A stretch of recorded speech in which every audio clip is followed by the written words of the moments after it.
Gabonais peut se poser cette question.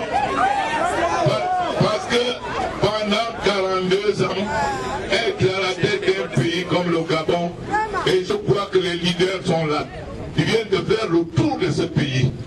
Il y a de quoi faire couler les larmes à nos yeux, avec tout ce que nous avons comme richesse.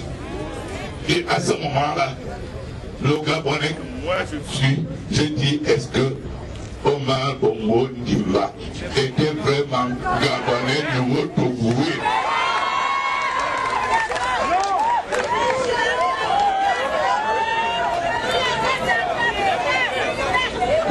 Je voudrais continuer parce que d'autres viendront après moi.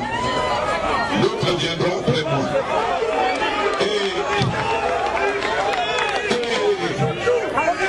Moi, je vais essayer de vous dire tout.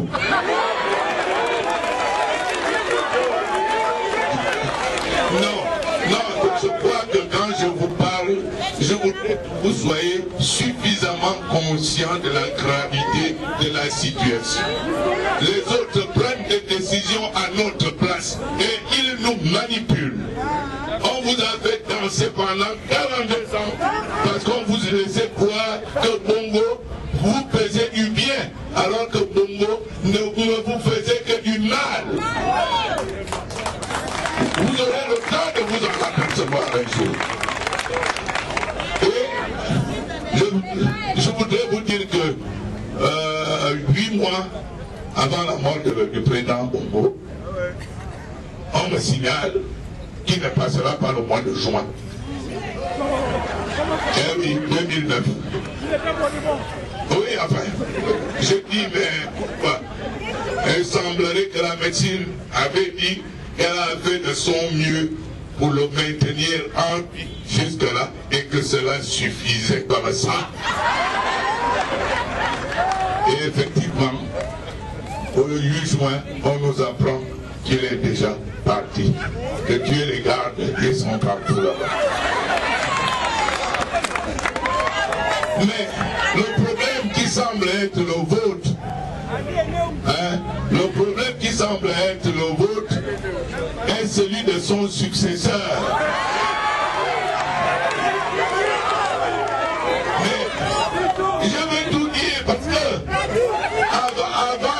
avant que Omar ne parte, chaque fois que je vais aller dans un bar, moi aussi je vais dans les bars, j'entends quelqu'un qui est à côté de moi et il a vraiment commandé.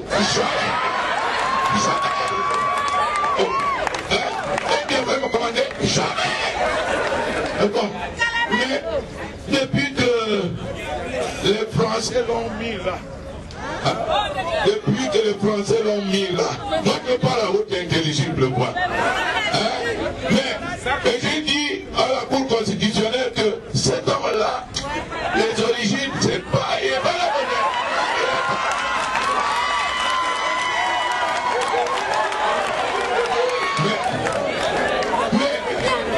Mais personne d'autre n'a osé lever le petit doigt. Mais pourquoi?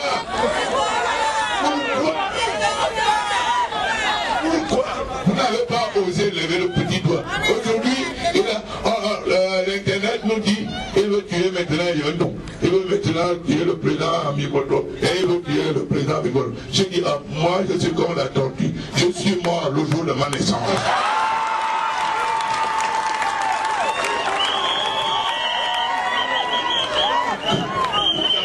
Vous avez comment les élections se sont déroulées le 30 août 2009. Et une fois de plus, on est passé outre votre volonté. Les Français disaient à un Togolais qui était à leur bureau, il dit, moi, j'ai peur d'aller à l'intérieur. Et les Français lui répondent, mais tu as peur de quoi? Ali Bongo est déclaré élu. Rien d'autre n'arrivera. Comment ça? Eh oui. Et jusqu'aujourd'hui, rien d'autre n'est arrivé. Ils avaient raison.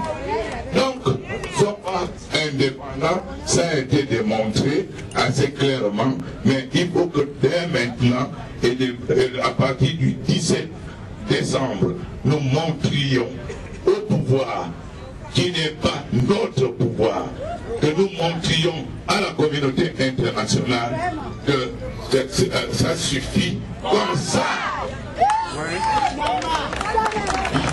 Nous ne sommes pas indépendants.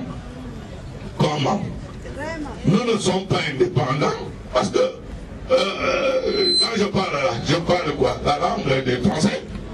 Donc ils ne sont même pas partis puisqu'ils m'imposent leur langue. Or, la langue est un instrument de domination. C'est-à-dire qu'avec leur langue, les Français nous dominent. Hein? Et ils prennent souvent pour prétexte, oui, vous êtes nombreux, et ainsi de suite, mais ils ne peuvent pas nous faire comprendre qu'ils utilisent cette langue pour nous dominer. C'est tout un chapitre si on avait à développer cela. Mais nous ne sommes pas indépendants. Pourquoi? Nous ne sommes pas indépendants parce que nous ne battons pas notre propre monnaie. Chaque État qui est indépendant gère sa monnaie. Mais on me dira toujours oui, mais non, si on va avoir la monnaie du Ghana, la monnaie d'Isaïe, mais ne me prenez pas toujours des mauvais exemples. Hein? Il y a d'autres pays, l'Argentine a sa monnaie, le Brésil a sa monnaie, ainsi de suite, la Chine a sa monnaie. Pourquoi nous n'aurions pas notre monnaie et qui connaîtrait les hauts et les bas, qui démontrent la variation de notre économie? Mais ce sont eux qui ont amené également cette phrase que la monnaie est un attribut de souveraineté. Or, nous sommes indépendants et nous continuons à utiliser la monnaie coloniale, la monnaie française. Et je vais aller vite parce que on commence à me regarder quelque part en disant mais tu n'es pas venu faire un cours d'histoire. On est pardon. On est indépendant quand on gère ses propres richesses. Qui sait les quantités réelles de pétrole qui sortent du sol de notre pays? Qui sait? Et qui sait le nombre de mètres cubes de bois qui sortent de notre forêt? Et ainsi de suite, le manganèse, comme il contrôle le manganèse jusqu'au port de Vendo. Après, le circuit de vente est fait par Eramet installé à Paris.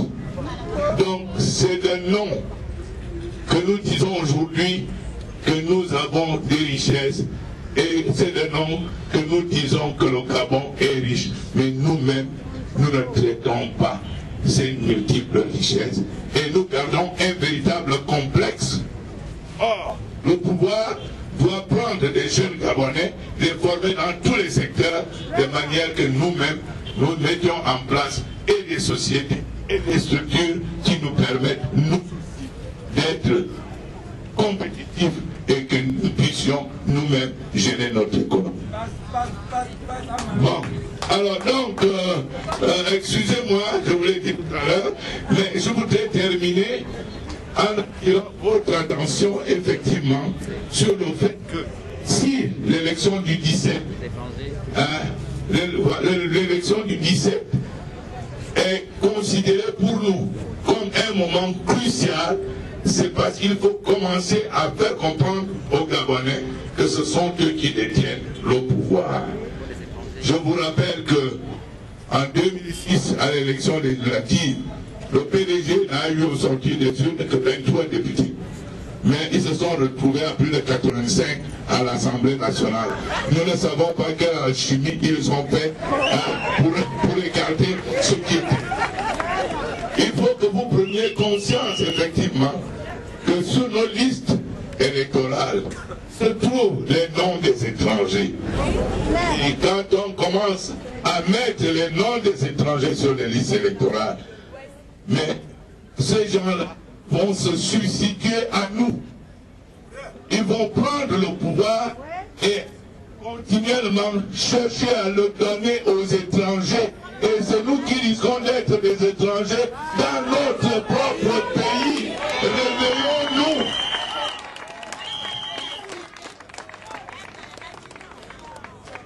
Et comme j'ai pris 20 minutes, 25 minutes, mais c'est dommage.